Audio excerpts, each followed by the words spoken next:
अनिल चंद्र शाह ईश्वर की शपथ लेता हूं कि मैं विधि द्वारा स्थापित भारत के संविधान के प्रति सच्ची श्रद्धा और निष्ठा रखूंगा। एक राजनीतिक पार्टी अध्यक्ष के तौर पर बेहतरीन काम करना और अपनी पार्टी को लगातार जीत दिलाना किसी भी व्यक्ति के लिए आसान नहीं होता, लेकिन इसको आसान बनाया भाजपा अध्यक्ष अमित शाह ने। एक समय था जब अमित शाह पार्टी के साधारण से कार्यकर्ता हुआ करते थे। वे अटल बिहारी वाजपेयी जैसे भाजपा के दिग्गज नेताओं के लिए पोस्टर चिपकाने का काम किया करते थे, लेकिन आज वही अमित शाह अपनी चाणक्य नीति जैसी नीतियों के बल पर खुद एक पोस्टर बॉय बन चुके हैं। तो दोस्तों आइए जानते हैं इंडियन पॉलिटिक्स में अमित शाह जी कैसे बने चाणक्य। सम्मान है, कोई अमित शाह का सम्मान नहीं है, कार्यकर्ता इंस्टीट्यूशन का सम्मान है। 22 अक्टूबर 1964 को महाराष्ट्र में मुंबई में जन्मे अमित शाह गुजरात में रईस परिवार से ताल्लुक रखा करते थे। उनकी शुरुआती पढ़ाई मेसरा में हुई थी। इसके बाद बायोकेमिस्ट्री की पढ़ाई के लिए अमित शाह अहमदाबाद आ गए, जहां उन्होंने बायोकेमिस्ट्री में बीएससी की और फिर अपने पिता का कारोबार संभालने में जुट गए थे। उनका पिता का मानसा में प्लास्टिक के पाइप का कारोबार था। दोस्तों 14 साल की उम्र में वे आरएसएस में शामिल हुए थे। दोस्तों लोग कहते हैं कि अमित शाह जी महज 14 साल की उम्र में राष्ट्रीय सभ्य सेवक संघ से जुड़ गए थे। उनकी राजनीतिक शुरुआत यहीं से हुई थी। साल 1982 में एबीपी के सबसे युवा कार्यकर्ताओं में से एक थे वो। इसी साल उनकी मुलाकात मौजूदा प्रधानमंत्री नरेंद्र मोदी से होती है।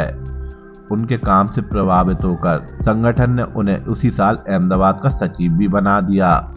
इसके बाद 1986 में वे भाजपा में शामिल हो जाते हैं और तब से उन्होंने कभी पीछे मुड़कर नहीं देखा। अमित शाह देश के ऐसे बिरबल नेताओं में से एक थे जो हर चुनाव को अपनी ओर मोड़ने की कला रखा करते थे। अगर ऐसा ना होता तो 2014 के लोकसभा चुनाव में करीब 10 महीने पहले यानी 12 जून 2013 को अमित शाह को पहली बार पार्टी की ओर से उत्तर प्रदेश का प्रभारी बनाया गया था। आम सहमत के आधार पर यह फैसला किया है कि श्री अमित शाह जी अब भारतीय जनता पार्टी के नए राष्ट्रीय अध्यक्ष होंगे। तब उत्तर प्रदेश में भाजपा के पास महज 10 लोकसभा सीटें थीं। उनके संगठन कौशल, चाणक्य नीति और क्षमता के बल पर जब 16 मई 2014 को 16वीं लोकसभा चुनाव के परिणाम घोषित हुए तो भाजपा ने उत्तर प्रदेश में 71 सीटें जीतकर चमत्कार कर दिया। उत्तर प्रदेश में भाजपा की ये अब तक की सबसे बड़ी जीत थी। इस करिश्माई जीत के बाद अमित शाह का पार्टी में कद और ज्यादा बढ़ चुका था। वे सीधे सीधे अध्यक्ष बन चुके थे। इसके बाद की कहानी तो आप सब जानते ही हैं दोस्तों। लोकसभा चुनाव के बाद अमित शाह को बीजेपी की कमान दे दी गई और फिर न पार्टी रुकी और न अमित शाह जी रुके और उन्होंने पीछे मुड़कर भी नहीं देखा। करीब करीब भारतीय जनता पार्टी सरकार बनाने में सफल हुई है। मैं मानता हूं कि जनादेश और लोगों का प्यार जो हमें मिल रहा है वो नरेंद्र मोदी सरकार। फिर इसके बाद अमित शाह जी को सोशल मीडिया पर और बीजेपी नेताओं द्वारा चाणक्य कहा जाने लगा। पीएम मोदी की लोकप्रियता और अमित शाह जी की राजनीतिक सोच का ही यह फल था कि 2014 की लोकसभा चुनाव के बाद बीजेपी एक के बाद एक चुनाव जीतती रही और उन जगहों पर पहुंच गई जहां पार्टी ने जीत की कल्पना भी नहीं की थी और उनका जीतना भी बहुत मुश्किल था। बीजेपी ने महाराष्ट्र, हरियाणा, जम्मू और कश्मीर, झारखंड और आसाम में सरकार भी बनाई। 2017 में बीजेपी ने उत्तर प्रदेश में भी सत्ता हासिल कर ली। उत्तराखंड में भी बीजेपी सरकार आई। फिर गुजरात में भी बीजेपी सरकार ने वापसी की। मणिपुर में भी बीजेपी ने सरकार बनाई। हिमाचल प्रदेश में भी बीजेपी ने सरकार बनाई। मार्च 2018 में बीजेपी ने पहली बार उत्तर पूर्वी राज्य त्रिपुरा में भी जीत हासिल की।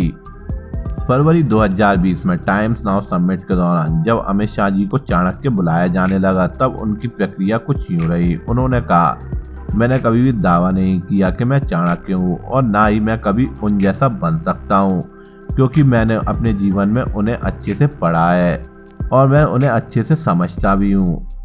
मेरे कमरे में उनकी एक तस्वीर भी है। उनकी ऊंचाई मैं जानता हूँ और मैं उनके पैर की धूल के बराबर भी नहीं हूँ। मैं बहुत छोटा सा आदमी हूँ। कृपया मेरी उनसे तुलना ना करें। कभी अडवाणी और अटल बिहारी के लिए किया करते थे चुनाव प्रचार। आइए जानते हैं। 1951 अमित शाह के लिए राजनीतिक करियर का सबसे बड़ा साल था। क्योंकि पार्टी की ओर से उन्हें लाल कृष्ण आडवाणी के लिए गांधीनगर संसदीय क्षेत्र से चुनाव प्रचार का जिम्मा दिया गया था।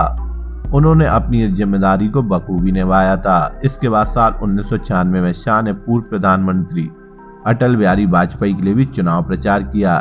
इसी साल अटल बिहारी वाजपेयी ने पहली बार प्रधानमंत्री पद की शपथ ली थी। ईश्वर की शपथ लेता हूं कि मैं विधि द्वारा स्थापित भारत। दोस्तों आपको बता दें 22 छोटे बड़े चुनाव अमित शाह जी लड़ चुके हैं और वे सभी में जीते हैं। तो आइए थोड़ी नजर इस पर डाल लेते हैं। मैं विधि द्वारा स्थापित भारत के संविधान के प्रति सच्ची 1958 से 2014 के बीच अमित शाह ने गुजरात राज्यसभा में और विभिन्न स्थानीय निकायों के 42 छोटे बड़े चुनाव लड़े हैं और सभी में उन्हें जीत हासिल हुई है। 1997, 1998, 2002 और 2007 में वे सरखेज विधानसभा क्षेत्र से जीते थे। इसके बाद साल 2012 में वे अहमदाबाद के नरपुड़ा से विधायक बने थे। वर्तमान में वे राज्यसभा सांसद हैं। इसके अलावा 1999 में वे अहमदाबाद डिस्ट्रिक्ट कोऑपरेटिव बैंक के प्रेसिडेंट चुने गए थे। 2009 में गुजरात क्रिकेट एसोसिएशन के उपाध्यक्ष भी बने और फिर 2014 में वे नरेंद्र मोदी के अध्यक्ष पद छोड़ने के बाद वहीं उसके अध्यक्ष भी बने। 2003 से 2010 तक उन्होंने गुजरात सरकार की कैबिनेट के गृह मंत्रालय का जिम्मा भी संभाला था। दोस्तों आपको बता दें कि अमित शाह जी पर फर्जी मुठभेड़ का आरोप भी लगा था, लेकिन फिर उसके बाद वे रिहा भी हो चुके थे और उन्हें क्लीन चिट भी मिल चुकी थी। तो आइए इस पे भी थोड़ी नजर डाल लेते हैं।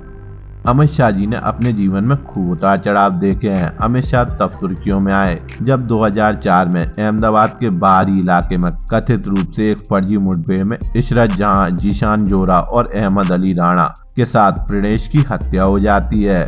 गुजरात पुलिस का दावा था कि साल 2002 में गोधरा कांड का बदला लेने के लिए ये लोग तत्कालीन मुख्यमंत्री नरेंद्र मोदी को मारने आए थे। इस मामले में गोपीनाथ पिल्लई ने अदालत में एक आवेदन देकर मामले में अमित शाह को भी आरोपी बनाने की अपील की थी। एक समय ऐसा भी आया था जब शहाबुद्दीन शेख की फर्जी मुठभेड़ के मामले में साल 2010 में 25 जुलाई को उन्हें गिरफ्तार भी होना पड़ा था। उनके बेहद खास रहे गुजरात पुलिस के निलंबित अधिकारी डीजी बांजरा ने शाह पर आरोप लगाया था, लेकिन 15 मई 2014 को सीबीआई को इनके खिलाफ कोई भी सबूत नहीं मिला, इसलिए ये केस खारिज कर दिया गया और उन्हें क्लीन चिट मिल चुकी थी। न्याय की अदालत में टिक नहीं सकते और आगे भी जब ये केस चलेगा तब ये सिद्ध हो जाएगा कि बिल्कुल राजकीय द्वेष से प्रेरित मुझ पर एक केस दायर किया गया। नरेंद्र मोदी और अमित शाह की मुलाकात 1987 में हुई थी। उस वक्त अमित शाह दीनदयाल रिसर्च इंस्टीट्यूट में कोषाध्यक्ष हुआ करते थे। 1997 में मोदी जी ने शाह को विधानसभा का चुनाव लड़ने की पैरवी की थी। नरेंद्र मोदी 12 साल तक गुजरात के सीएम बने रहे। इसी दौरान अमित शाह उनके राइट हैंड बने रहे। तो दोस्तों आपको क्या लगता है मेरे को कमेंट्स में जरूर बताइए। इसी के साथ द चाणक्य अमित शाह की स्टोरी में यहीं समाप्त करता हूँ। जब तक के लिए धन्यवाद। जय मां भारती।